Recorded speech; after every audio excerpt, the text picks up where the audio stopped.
The first time I met Evelyn Reed, she shook my hand, gave me that dazzling smile of hers, and said, "We're a community of good neighbors here, Mr. Hayes." A year later, her contractors were pouring 15 feet of her new garage foundation directly onto my property.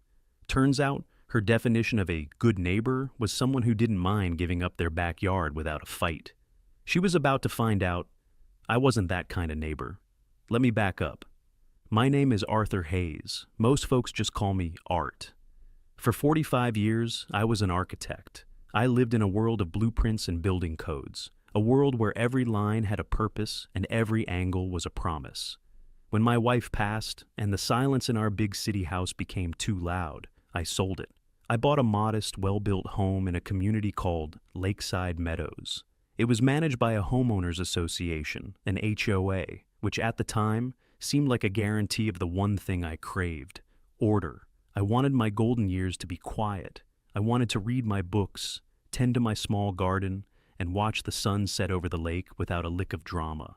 For the first year, that's exactly what I got. The lawns were all manicured to the same perfect height. The mailboxes stood in a neat uniform row. It was peaceful, it was predictable, and it was all ruled by Evelyn Reed. Evelyn wasn't just the president of the HOA, she was the HOA. She was a woman probably in her late 60s, always impeccably dressed in crisp linen suits, her silver hair styled in a helmet of perfection that seemed immune to wind or humidity. She moved through the neighborhood with the serene confidence of a monarch surveying her domain. That smile she gave me, it was a work of art, bright, wide, and completely impenetrable. It was the kind of smile that could tell you your house was on fire, and you'd somehow feel obligated to thank her for the information. She held court at the monthly HOA meetings, wielding her gavel like a scepter. She knew every rule, every bylaw, every covenant. She was the arbiter of taste, the enforcer of conformity. And people, for the most part, seemed to love her for it. They saw her as the guardian of our property values, the tireless protector of our tranquil little world. I saw something else. I saw the flash of steel in her eyes when someone dared to question a ruling. I saw the way her smile tightened, just for a second, when a vote didn't go her way. I'd spent a lifetime reading the fine print, both on paper and in people. And in Evelyn Reed's fine print, I saw a clause for absolute power. Still, I kept to myself. I paid my dues on time. I kept my lawn immaculate. I was a model resident.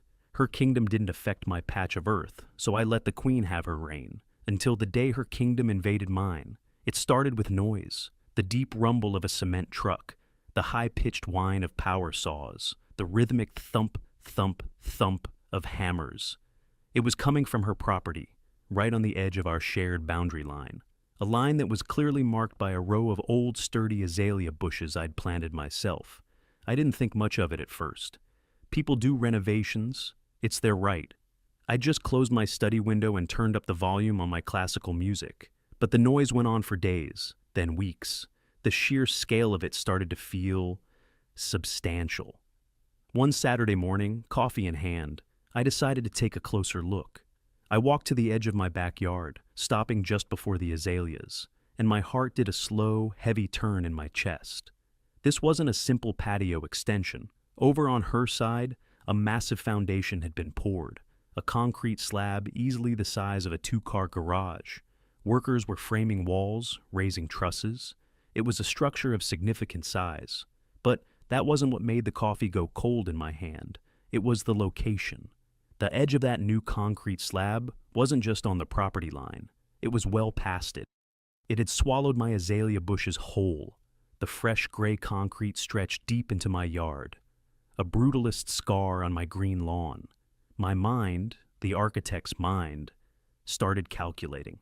I could see the invisible lines of my property survey as clearly as if they were drawn in neon. I knew my plot's dimensions down to the last inch. This wasn't a minor miscalculation. This wasn't a foot or two. This was a full-scale invasion. I went back inside, my hands trembling just slightly. Not with rage, not yet. With a kind of profound disbelief. This had to be a mistake, a colossal, unbelievably arrogant mistake, but a mistake nonetheless. No one, not even a woman as self-assured as Evelyn Reed, would be so brazen as to just take someone else's land. I pulled out my official property documents from my safe. The survey map, with its notarized stamps and crisp, clear lines, felt cool and reassuring in my hands. I took a tape measure from my workshop. Then, I walked back outside, my heart pounding a steady, heavy rhythm against my ribs. I walked onto my lawn, right up to the edge of the new construction. I knelt, hooking the end of the tape measure to the old metal survey pin that still sat, half buried, in the corner of my lot. I unspooled the tape, letting it run straight along the line where my azaleas used to be. The number on the tape measure, right where the edge of her new foundation sat, was 15 feet. 15 feet. She had built on 15 feet of my land. Land I owned, land I paid taxes on, land that was, according to every law in this country, mine. I stood there for a long time, the tape measure still in my hand. The sounds of the hammers and saws faded into a dull roar. And in that moment, I knew with a cold, hard certainty that settled deep in my bones. This was no mistake. This was a declaration. The Queen had decided to expand her castle, and my little patch of earth was simply in her way. My first instinct wasn't to yell. 45 years of dealing with contractors, city planners, and stubborn clients had taught me that the man who loses his temper loses. No, my first instinct was to be methodical, to be prepared. I went back inside, laid my notarized survey map on the kitchen table, and put on a fresh collared shirt. I was going to approach this like a business meeting, a very serious, very unwelcome business meeting. I walked over to her house, my property map rolled up in my hand like a baton. The foreman of the construction crew, a burly man with a sunburnt neck, saw me coming and gave me a wary look. I ignored him. My business was with the Queen herself. She was on her back patio, sipping iced tea from a tall, elegant glass, observing the work with a look of serene satisfaction. She saw me approach, and that dazzling smile clicked into place. "Art, how lovely to see you out and about," she chirped, as if I were just dropping by for a neighborly chat.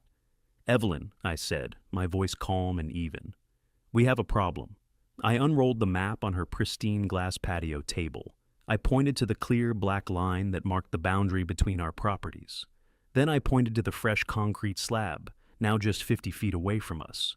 "Your new foundation," I said, keeping my finger steady on the map, "is 15 feet inside my property line." She didn't even glance at the map. Not once. She just took a slow, deliberate sip of her tea, her eyes twinkling with something that looked dangerously like amusement. "Oh, Art," she said, her voice dripping with condescension. "Don't be so dramatic. It's just a little adjustment." "A 15-foot adjustment is not little, Evelyn. It's my land. This map is a legal, notarized document." She finally leaned forward, but only to push the map away with the tips of her manicured fingers, as if it were something distasteful. "Paperwork can be so rigid, don't you think? The truth is, the old line was awkward. It cut the corner of this lot in a very unappealing way. The board and I discussed it, and we agreed that a slight realignment would be a vast improvement to the community's overall aesthetic." I stared at her, dumbfounded. The sheer, unadulterated arrogance of it was breathtaking. "The board? Evelyn, the HOA board doesn't have the authority to realign legally owned property. You can't just vote to take my land because you think it looks better." "We're all neighbors here, Art," she said, her smile becoming a little tighter, a little more fixed. "We have to be flexible for the greater good. It's a much more practical layout now. You should be pleased." Pleased? She thought I should be pleased that she had stolen a piece of my backyard. "I'm not pleased," I said, my voice dropping. "I want the construction stopped, now, and I want that slab removed from my property." For the first time, the mask slipped, the smile vanished, and the steel I'd always seen in her eyes came to the forefront.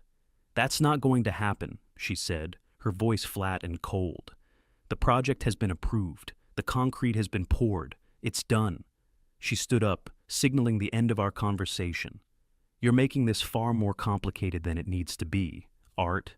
I suggest you go home and think about what it means to be a part of a community." I walked back to my house, my mind reeling. She hadn't denied it. She had admitted it, justified it, and dared me to do something about it. Fine, I would. The next morning, I typed up a formal, official complaint. I cited the specific property laws that had been violated. I attached a certified copy of my survey map. I detailed my conversation with Evelyn, quoting her dismissal of my legal ownership. I sent it via certified mail to the Lakeside Meadows HOA Board of Directors, demanding an immediate cease and desist on the construction and a formal response within 10 business days. Exactly 7 days later, I received a letter in my mailbox. It was on the HOA's thick, creamy letterhead. The letter was short. It stated that the board had reviewed my grievance and, after careful consideration, found it to be without merit. It cited an obscure bylaw, Section 9, Article C, which apparently gave the board the right to authorize minor boundary adjustments for the purpose of community enhancement. It was signed by the entire board, all 5 of them. They were a wall of steel, and Evelyn was the one holding the hammer. And then the harassment began. It started small. A letter in my mailbox, 2 days after the board's rejection. A photograph of my trash can was attached. I had, according to the letter, placed it at the curb at 6:55 a.m. for the 7 a.m. pickup. A violation. A $25 fine. A week later, another letter. This time, it was my garden hose. It was not coiled in a perfectly circular fashion, as stipulated by the aesthetic code. $50 fine. Then it was the wind chimes my late wife had loved, which had hung on my porch for over a year. Suddenly they were an unapproved auditory nuisance. $100. It was a slow, methodical campaign of psychological warfare. Every week, a new, absurd violation, a new fine. I felt like I was being watched constantly, my every move scrutinized, waiting for the slightest misstep. It was designed to wear me down, to make my life so unpleasant that I would either give up or sell my house and leave. The poison started to spread. My next-door neighbor on the other side, a friendly fellow named Bob, who I often chatted with over the fence, suddenly stopped making eye contact. When I'd wave, he'd give a curt nod and hurry inside. I saw him talking to Evelyn on her lawn one afternoon. She was smiling that sweet smile, patting his arm. I didn't need to hear the words. I knew what she was doing. She was painting me as the villain, the troublemaker, the old crank who was disrupting their perfect, peaceful community. I was being isolated, pushed out. They weren't just trying to take my land anymore. They were trying to take my peace of mind. One evening, I sat at my kitchen table, the pile of violation notices spread out before me. The fines now totaled over $300. Outside, I could hear the faint sound of her contractors packing up for the day. The frame of her new garage was up now, a dark skeleton looming over my property line in the twilight. I looked at the letters. I looked at the structure taking shape on my land, and I realized I had been a fool. I had tried to fight this with reason. I had tried to fight it by following their rules, but their rules were designed for only one outcome, for them to win. It was time to find a new set of rules. It was time to find a lawyer. I didn't just open the phone book. That's not how I operate. An architect doesn't pick a contractor at random. You find the specialist with the right tools for the job. I spent the next 2 days in my study, not reading books, but scouring legal databases and online reviews. I wasn't looking for a real estate lawyer. I was looking for a giant killer, someone who specifically fought corrupt homeowners associations. And that's how I found the name Chloe Martinez. Her office wasn't in some high-rise glass tower. It was a modest second-floor walk-up over a bookstore downtown. The space was bright, modern, and uncluttered. No mahogany desks or dusty law tomes, just clean lines and focused energy. And then she walked in. Chloe Martinez couldn't have been a day over 35. She was sharp, energetic, with dark, intelligent eyes that seemed to take in everything at once. She wasn't what I expected, but as she gave me a firm handshake and a confident smile, I felt the first flicker of something I hadn't felt in weeks: hope. "Mr. Hayes," she said, gesturing for me to sit. "You said on the phone that your HOA is giving you some trouble." I laid it all out for her. I didn't editorialize. I didn't complain. I just presented the facts, the way I would present a case to a zoning board. I showed her the survey map. I showed her the deed to my property. I showed her the HOA's letter rejecting my complaint, the one citing the absurd community enhancement clause. And finally, I laid the stack of violation notices on her desk. She listened patiently, her expression unreadable. She examined each document, her focus absolute. When I finished, she leaned back in her chair, tapping a pen against her legal pad. "The land grab is blatant," she said, her voice calm. "The harassment is textbook. I've seen it a dozen times. They're trying to bleed you dry and make you miserable until you just go away." "So, what do we do?" I asked. "Do we sue for the property line?" Chloe smiled, a quick, sharp smile that was the polar opposite of Evelyn's. "Mr. Hayes, art, suing just for the land is what they expect. We'd get tied up in court for a year. You'd probably win, but you'd be out thousands in legal fees, and they would have made your life a living hell in the meantime. It's a war of attrition, and they have the home field advantage." She leaned forward, and her eyes lit up with a fire that told me I had come to the right place. "We're not going to play their game," she said. "We're going to change the game entirely. This isn't just about your 15 feet of land anymore. A woman like Evelyn Reed, a board this compliant. This kind of arrogance is never an isolated incident. It's a symptom of a deeper rot." She picked up her pen. "We're not just going on the defense. We're going on the attack. We are going to petition the court for full discovery. We're not just asking for documents related to your property. We are demanding access to everything from the last 5 years. Every board meeting minute, including the private executive sessions, every financial statement, every contract they've signed with every vendor, and most importantly, every single email exchange between the board members." I felt a slow grin spread across my face. "You think they're hiding something?" "I know they're hiding something," she corrected me gently. "People like Evelyn Reed don't build empires, no matter how small, without burying a few bodies in the foundation. Our job is to start digging." The next day, a legal courier delivered a thick packet to the Lakeside Meadows HOA office. It was no longer a complaint from a disgruntled resident. It was a formal legal demand, backed by the power of the court. The reaction was immediate. My phone rang. It was Chloe. "They're already fighting it," she said, a note of satisfaction in her voice. "Their lawyer is calling our request overly broad, burdensome, and irrelevant. They're trying to stonewall us." I stood by my window, looking out at the half-finished garage that squatted on my lawn. For the first time, it didn't look like a monument to Evelyn's power. It looked like a mistake, a very big, very expensive mistake. "So what does that mean?" I asked Chloe. I could almost hear her smile over the phone. "It means," she said, "that we've officially hit a nerve, and we're about to find out exactly what they're so desperate to protect." What followed was a 2-week legal skirmish fought entirely on paper. The HOA's lawyer, a slick character from a big downtown firm, filed motion after motion to block our discovery request. He argued it was a fishing expedition, that it was an invasion of the board's privacy, that it was completely disproportionate to a simple property line dispute. Chloe countered every single one. Her arguments were sharp, concise, and brilliant. She wasn't arguing about my 15 feet of land anymore. She was arguing that the board's pattern of behavior, the immediate rejection of a valid claim, followed by a coordinated campaign of harassment, suggested a systemic abuse of power. The documents, she argued, were not irrelevant. They were essential to proving a pattern of malice. It felt like an eternity. Every day, I'd walk past that garage, which was now fully framed and roofed. Every other day, another ridiculous fine would appear in my mailbox. A new one claimed the oil stain on my driveway, no bigger than a quarter, was a chemical hazard, $50. I paid every single one, documenting the check, the date, and the absurd reason. I was building my own file. Finally, the day came. We had a hearing before a judge. I sat in the back of the courtroom while Chloe presented our case. She was magnificent, calm, professional, but with an underlying passion for justice that was impossible to ignore.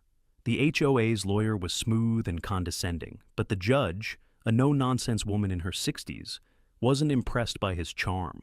She looked at the evidence, my survey, the board's dismissive letter, the stack of petty violations. Then she looked at the HOA's lawyer. "Counselor," the judge said, her voice dry as dust, "it appears your clients are either breathtakingly incompetent or they are deliberately targeting this man. Either way, I think a little transparency is in order. Motion for discovery is granted. You have 1 week to produce the documents." The victory felt monumental. Exactly 1 week later, a delivery truck pulled up to Chloe's small office. They unloaded 12 banker's boxes, filled to the brim with paper. Financial records, meeting minutes, contracts, correspondence. They also handed over a hard drive containing the digital files, including the emails. It was a mountain. "Well," Chloe said, looking at the tower of boxes that now filled her conference room, "they wanted to bury us in paperwork. Let's hope they buried themselves in the process." And so, our work began. For the next 3 weeks, I spent more time in Chloe's office than I did in my own home. My architect's eye for detail, for finding the one misplaced line in a 1,000-page blueprint, had found a new purpose. We lived on stale coffee and takeout sandwiches. We waded through an ocean of paper, our highlighters bleeding yellow, pink, and green onto page after page. At first, it was a slog. Endless pages of mind-numbing minutes from meetings discussing lawn maintenance and the color of acceptable holiday decorations. But slowly, patterns began to emerge. The first crack appeared in the financial statements. "Look at this," I said to Chloe one evening, pointing to a line item in the 2023 budget. "Community Beautification Project, Phase 1, $150,000. "That's a lot for planting flowers," she murmured, peering over my shoulder. I flipped through more pages. "Here it is again in 2024. Landscape Enhancement, Phase 2, $200,000. The descriptions were incredibly vague, but the payments were all very specific. They were all made out to the same company, Reed & Sons Construction. Chloe raised an eyebrow. "Reed, as in Evelyn Reed?" A quick search on the state's business registry gave us our answer. The owner of Reed & Sons Construction was listed as one Thomas Reed. A little more digging on social media, and we found a photo of Evelyn at a family barbecue, her arm slung around a man she referred to in the caption as, "My wonderful big brother, Tom." "Well, well, well," Chloe whispered, a slow grin spreading across her face. "Our queen isn't just grabbing land. She's been using the HOA's treasury as her own family piggy bank." That one discovery opened the floodgates. We now knew what to look for. We cross-referenced every payment made to Reed & Sons with the HOA's meeting minutes. We found that Evelyn had personally championed these beautification projects, insisting her brother's company was the only one that could handle the job with the necessary care. There was never a competitive bidding process. It was blatant, shameless corruption. But there was more. While reviewing the property records associated with these projects, Chloe noticed something else. 2 other minor boundary adjustments had been approved by the board in the last 3 years. Both times, the adjustments benefited friends of Evelyn on the board, and both times, the adjacent property owners, the ones who lost a few feet of their land, had sold their homes and moved away within a year. We found their names, we tracked them down. I spoke to one of them on the phone, a retired schoolteacher who now lived in Arizona. Her voice trembled with a rage that was still fresh after 2 years. "They made our lives a nightmare," she told me. "Fines every week, nasty rumors. They said our dog barked too much, that our grandkids were too loud. It was all lies. We couldn't take it anymore. We sold at a loss just to get out. It was my story. It was the same playbook. We now had a pattern of abuse. We had financial corruption. We had everything we needed to destroy them in a civil suit. But Chloe was still searching for the final, definitive link. The one thing that would prove, beyond any doubt, that the campaign against me was a deliberate, malicious conspiracy. She found it at 2:00 in the morning on a Tuesday.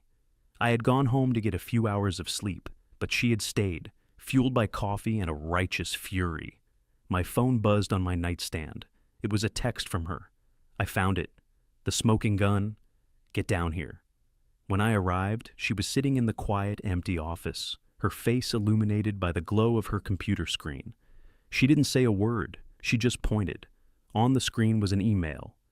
To Frank Miller, HOA Vice President.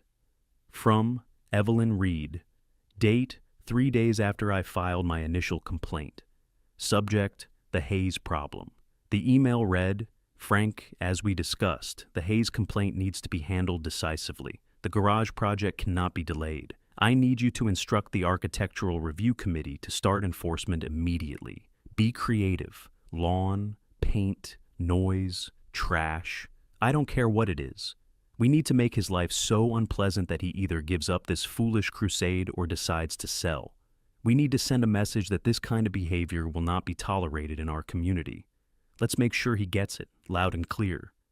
Evelyn, I read it once, then twice. My blood ran cold. There it was, in black and white. The order, the conspiracy, the malicious intent laid bare in her own arrogant words. This wasn't just a byproduct of her land grab. It was a weapon she had deliberately aimed at me. I looked at Chloe. Her eyes were blazing. This was never about a garage, I said, my voice barely a whisper. No, she replied, her voice filled with a cold, hard finality. This was about power, and we now have everything we need to burn her kingdom to the ground. The days leading up to the annual HOA meeting felt like the heavy charged calm before a thunderstorm. The final violation notice appeared in my mailbox. Something about the shade of my guest room curtains not being on the approved palette. I didn't even open it. I just placed it on the top of the thick file Chloe and I had compiled.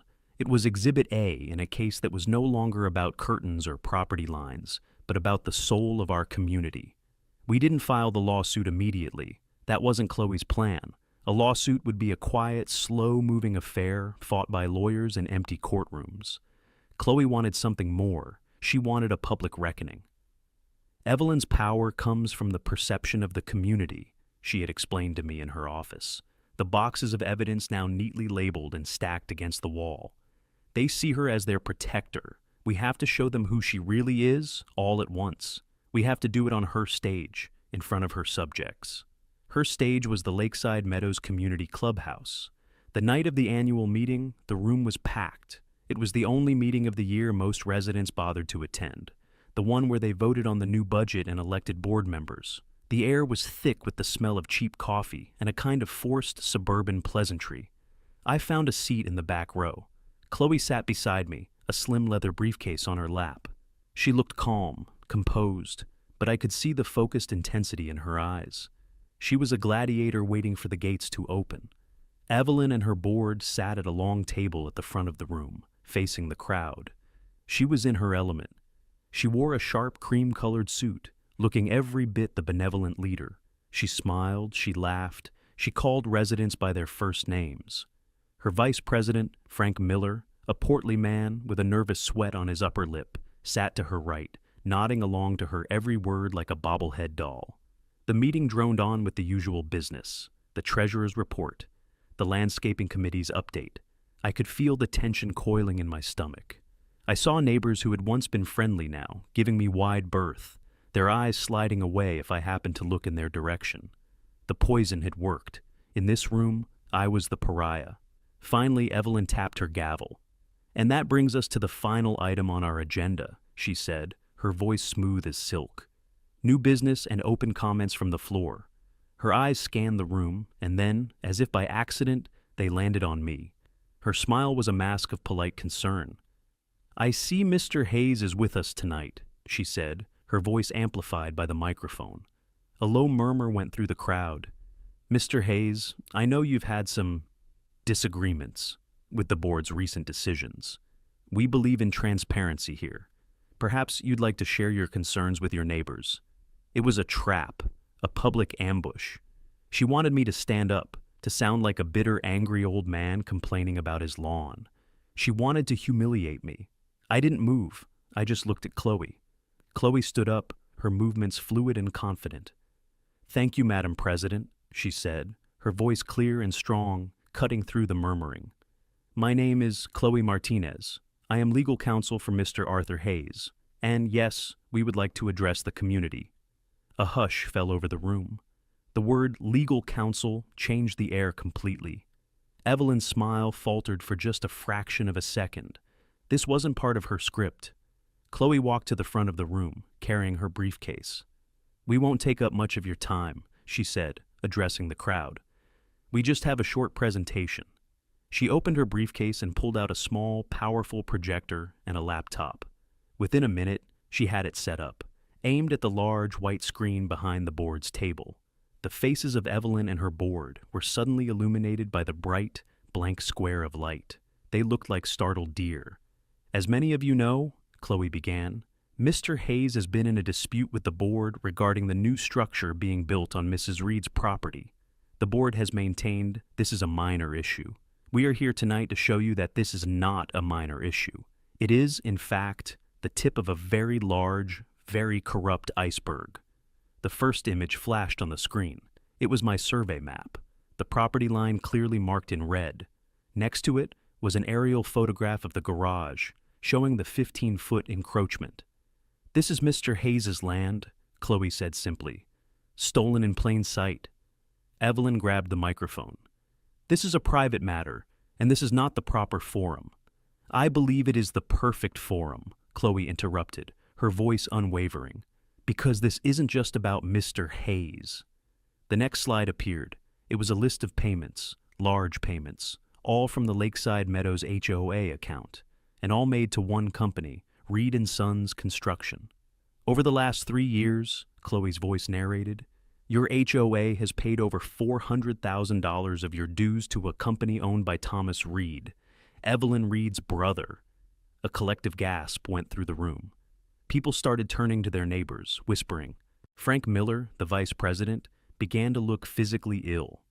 All of these contracts were approved by the board without a competitive bidding process, a direct violation of your own bylaws, Chloe continued, her voice like a hammer striking a nail. Slide after slide appeared. Bank statements. Inflated invoices for landscaping that never happened. Then came the photos of the 2 other homes, the ones whose owners had been driven out. Chloe read a sworn statement from the retired school teacher in Arizona, detailing the same campaign of harassment I had endured. The mood in the room had shifted from quiet curiosity to a low, angry hum. The faces that had once looked at me with suspicion were now turned to the front table with open hostility. Evelyn was white as a sheet, but she held herself rigid, her hands gripping the edge of the table. "These are lies," she hissed into the microphone. Vicious, unfounded lies from a disgruntled resident. "Are they?" Chloe asked softly. She clicked to the final slide, and there it was. Her email to Frank Miller, projected 10 feet high for everyone to see. Make his life so unpleasant that he either gives up this foolish crusade or decides to sell. We need to send a message. Let's make sure he gets it, loud and clear. Silence. A dead, heavy silence filled the room. You could have heard a pin drop. Every eye was on the screen, reading the words, then shifting to Evelyn's horrified face, then to Frank Miller, who looked like he was about to faint. Someone in the front row stood up. It was Bob, my neighbor who had been avoiding me. "Is this true, Evelyn?" he asked, his voice shaking with anger. "Did you write this?" Evelyn opened her mouth, but no sound came out. And then the dam broke. Frank Miller shot to his feet, his chair scraping loudly against the floor. He pointed a trembling finger at Evelyn. "It was her!" he shouted, his voice cracking. "It was all her idea. She made us do it. I told her we were going too far." The room erupted. People were shouting, standing up, demanding answers. The other board members were shrinking in their seats, trying to become invisible. But all I saw was Evelyn. In the midst of the chaos, she sat perfectly still. The mask was gone. The smile was gone. The power was gone. All that was left was a brittle old woman, exposed and utterly defeated under the harsh glare of the projector. Her kingdom had crumbled around her in less than 10 minutes. Chloe quietly packed her projector back into her briefcase. Her work was done. I didn't feel triumphant. I didn't feel vengeful. I just felt a profound sense of relief. It was the feeling of a heavy weight, one I didn't even realize I had been carrying, finally being lifted.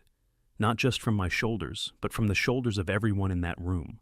The storm had broken, and the reign of the Queen was finally over. The aftermath was swift and decisive. The lawsuit we filed the next day was less of a battle and more of a formal surrender. Faced with irrefutable evidence of fraud, embezzlement, and a conspiracy to harass, Evelyn and the entire board resigned immediately. They didn't even attempt to fight it. Their high-priced lawyer, seeing the writing on the wall, negotiated a settlement.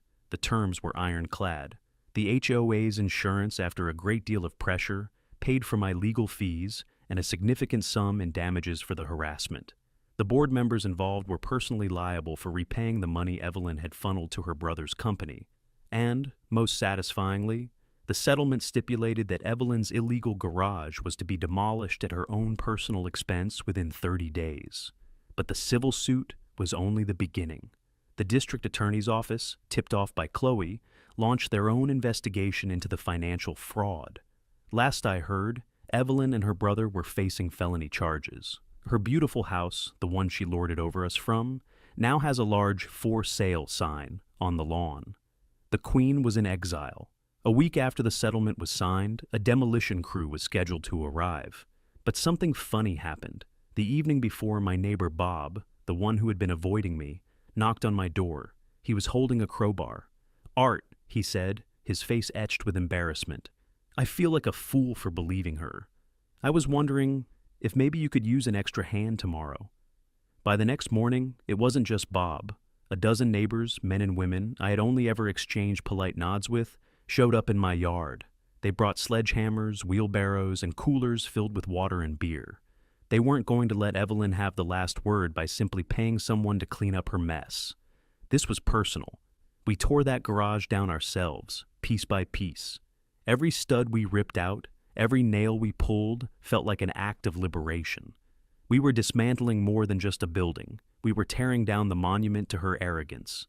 We were reclaiming our community with our own two hands. We worked all weekend, fueled by a shared sense of purpose I hadn't seen in this neighborhood before. We laughed, we sweated, we told stories. And when the last wall came crashing down, a cheer went up that echoed across the lake. Where the concrete slab had been, there was now just a patch of scarred earth. We didn't leave it that way. We brought in topsoil, raked it smooth, and laid down fresh sod. We planted a small garden in the center, with a simple stone bench. It wasn't my garden or her old yard. It was just ours. A quiet place where that ugly scar used to be. In the weeks that followed, Lakeside Meadows began to heal. An interim board was formed, made up of honest, decent people who were more interested in serving the community than in ruling it. They held open meetings, they were transparent about the budget, and they methodically went through the bylaws, striking out the absurd punitive rules Evelyn had put in place. They asked me to join the board. I politely declined. "I'm an architect," I told them with a smile. "I'm better at building things than at running them." But I did agree to serve on the new Architectural Review Committee. My only condition was that its new motto would be, "Reason, not rules." Now, my mornings are quiet again. I sit on my back porch with my coffee, and I look out over my yard. The grass has grown in thick and green over the spot where the garage once stood. The wind chimes my wife loved are back on my porch, their gentle music no longer a violation, but just a part of the peaceful morning air.